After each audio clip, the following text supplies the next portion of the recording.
Hello. Today is Thursday of the first week of Advent. We have the first candle lit. We're reading Ishtar's Odyssey by Arnold Yattrida. And today's chapter is titled The Caravan. Ishtar's eyes suddenly shot open and he jerked his hand away. "No!" he yelled. "Please do not cut me. I am feeling much better." The physician was shocked and dropped the knife and then felt the boy's forehead. "Indeed," he said, "the fever has left, and the boy seems quite normal." "I believe you'll find," Salamar said, looking directly into Ishtar's eyes, "that the boy is completely healed." The physician packed up his things while mumbling about a miracle of the gods, and then left. Salamar nodded at Kazim, who also stepped out of the room. He sat on the edge of his son's bed and said, "A remarkable recovery." Ishtar gulped. "Yes, father." Salamar leaned over the far side of the bed and then said, "I see you suffered from the oldest disease of small boys." "What is that, father?" "Pretending to be ill to get out of doing that which you do not wish to do." Ishtar turned his face away, embarrassed. "Ishtar, to pretend to be ill is to lie. And to lie is the worst of all sins, worse even than making the pos d'Adam."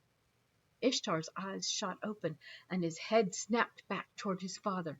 To make the pos d'Adam was a very bad thing indeed. It meant to boast falsely of one's own accomplishments. If this was even worse, Ishtar began to cry. "I'm sorry, father. I have embarrassed myself and my household.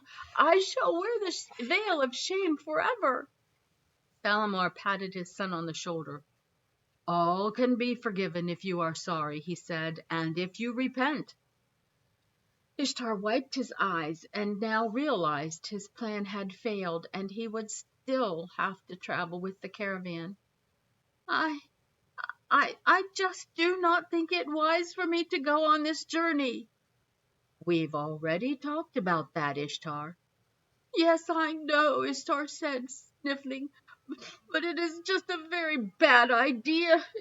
It makes no sense. It is a violation of all logic and a tragedy, terrible tragedy of error." Desperate, Ishtar's shame of a moment before turned into anger. "There is absolutely no reason I should have to go on this journey. I can't go on this journey. I won't go on this journey." Salamar took a deep breath before speaking. "Ishtar, you will do as I say. You are coming with me on this caravan, and you will make no more complaint about it. Is that clear?" Ishtar had heard that tone in his father's voice before and knew he dare not defy it. He couldn't get any words to leave his mouth, so he simply looked away and nodded. But then his father did something very unexpected. He pulled Ishtar into a hug, like a bear protecting its cub. "Now, my son," Salamar said, "would you finally like to tell me the truth? Would you like to tell me what you are really feeling?" Ishtar wrapped his arms around his father and began crying again. I am so afraid," he said. "Yes," Salamar said softly, "finally I hear the truth." I am afraid of thieves and animals and dying of thirst." "I understand," Salamar said with great sympathy, "and I know your heart. But will you do one thing for me?" "What?" "Will you trust that I and Kazim and Varta, your uncles plus 100 soldiers and 200 servants, all know what we are doing? That we have done this dozens of times before, and we will know how to keep you safe and healthy?" Ishtar wasn't sure he could do that, but he said nothing more. "And you can pray to the gods," Salamar continued. "Which ones?" Ishtar asked. Oh, perhaps the god of camel feet, or the god of sand dunes, or the god of silly fears. Ishtar rolled his eyes. Father, there are no such gods. Shalimar was smiling. Well then, my friend Nathan is quite adamant that there is only one God. Perhaps you could pray to him. That's ridiculous, Ishtar said seriously, even though he knew his father was just trying to get him to laugh. How could there be only one God? I will leave you to figure that out for yourself, Shalimar said, standing, but for now I have much work to do. Must I take my daily lessons on this journey? Ishtar asked. No, your tutors will not be going with us, Shalimar answered, but you are sure to learn many hundreds of lessons, maybe thousands. Ishtar was happy he wouldn't have to listen to his tutors drone on, but he suspected that whatever his father meant was going to be far worse. That seemed to be the way with adults. Ishtar did indeed try praying to the gods about the catastrophe facing him. As usual, they didn't seem to be listening. 3 days later, Kazim woke him early in the morning, long before the sun rose. Ishtar, awake! It is time! Ishtar rubbed his eyes and tried to get them open, but his brain really wanted to go back to sleep. What was Kazim talking about? Then he remembered and sat straight up. Oh no! He yelled. Kazim smiled, but Ishtar knew there was nothing to smile about. Eat well, young master, Varta said. It will be your last breakfast for many days. What did she mean by that? Ishtar wondered. He'd had a fine breakfast every morning of his life, and he wasn't about to stop now. Of course, this breakfast would be much better if it weren't for the noise of the camels out behind the palace. It was still dark outside, and would be for hours yet. All the torches and lamps around the apartment and pool were lit as if ready for a party. Ishtar could see no cause for celebration. But as he took a bite of some flatbread fresh off the grill and smothered it with sweet pomegranate jam, he decided that maybe he should change his attitude and make the best of this journey. After a bite of reshta koshakar, a rice pastry soaked in syrup and then covered in cinnamon and nuts, he decided that, yes, this was a good idea. He would change his attitude and enjoy this journey. He washed that thought down with the last of his tea. After breakfast, Ishtar washed and then put on the clean jacket Kazim had laid out for him. Kazim, you have packed all my trunks, correct? Kazim gave Ishtar a strange look and then said, I have packed your clothes exactly as your father ordered. Good, then let us go down. I am anxious to get started. Ishtar didn't see that look of surprise Kazim gave Varta, but they followed their charge out the door and down the stairs to the courtyard. Ishtar stopped and looked around, confused. Kazim, he called, where are my bearers? And where is my Caravan? Kazim knelt next to Ishtar and spoke softly. Young master, perhaps I have not properly prepared you for this journey. Ishtar was annoyed. There will be time for that later. Now where are my bearers? Kazim cleared his throat. Ishtar, there will be no bearers and no Revan.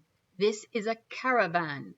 Except for a few soldiers on horseback, everyone walks or rides a camel. There are no exceptions. Ishtar's eyes grew wide. A camel? He said in disgust. I cannot ride a camel. They stink, and they're mean. Kazim stood and shrugged. Well then, I guess you will walk. Ishtar's head spun as Kazim and Varta led him out the back door of the palace. He had to walk? All the way to Palestine? This was ridiculous. He'd have to talk to his father immediately. The noise of the camels was almost unbearable. They were being loaded with the bales and bags and bundles. As the heavy loads were lifted onto their backs, the camels complained loudly with a sort of screaming growl that sounded like a mule, a cow, and a sheep all put together. They were so loud that Ishtar had trouble thinking the angry thoughts he was trying to think. With Varta in front of him and Kazim behind, Ishtar trudged through the sand, up the long line of camels, holding his nose. Suddenly Varta stopped, so Ishtar did too. "This is yours," Kazim said. Ishtar was confused for a moment. Then he saw that Kazim was pointing at a camel. "You may ride him or not," Kazim said, "but he is a young animal and will be a good steed for you, if you so choose." Ishtar stared at the camel. He didn't know much about the animals, but he knew that some camels have one hump and some have two. This one, and all the others in the caravan, had two. Unlike most of the other camels, this one carried no load, only an ornate saddle of wood and leather between the humps. He had shaggy hair on his forelegs, making it look as if he were wearing trousers, a thick shaggy mane on his neck running from his mouth down to his chest, and a shaggy plop of hair on top of his head that looked like a hat. The camel stared back for a moment and then opened his mouth and spit on Ishtar's coat. "Yuck!" Ishtar cried and jumped back. "Get that dirty thing away from me!" He tried to wipe the spit off with his hand, but the coat was soaked.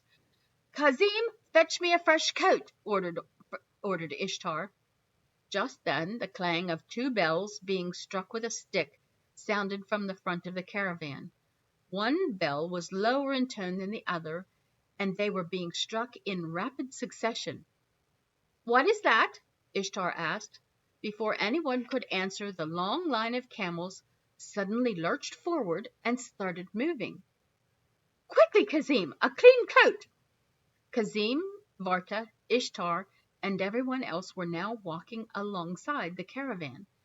"There is no clean coat for you," Kazim said. "What? You said you packed my clothes." "I said I packed exactly what your father told me to pack.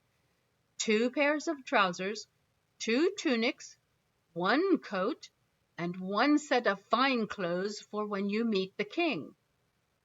Ishtar stared up at his bodyguard. "You mean I can only have clean clothes once each day?" Kazim shook his head. "No, Ishtar. You may only have clean clothes once each week or 2, when we have time and opportunity to wash and bathe."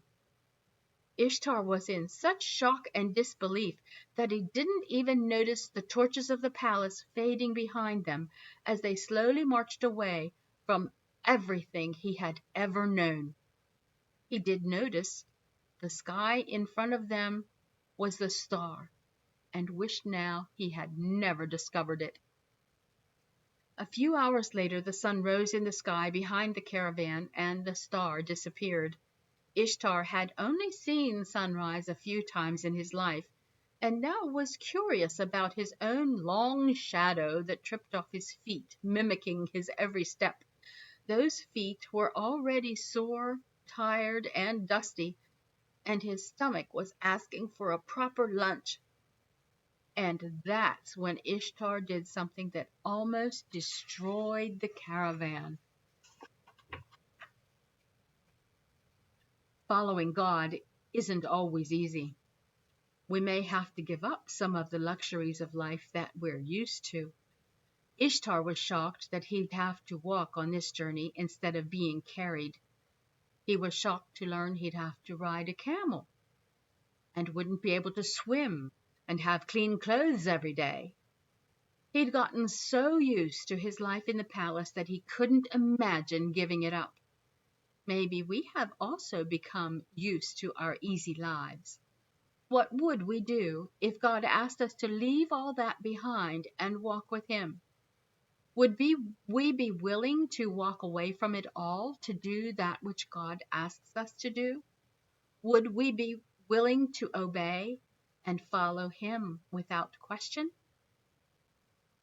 1 Peter said, "To this you were called, because Christ suffered for you, leaving you an example that you should follow in his steps."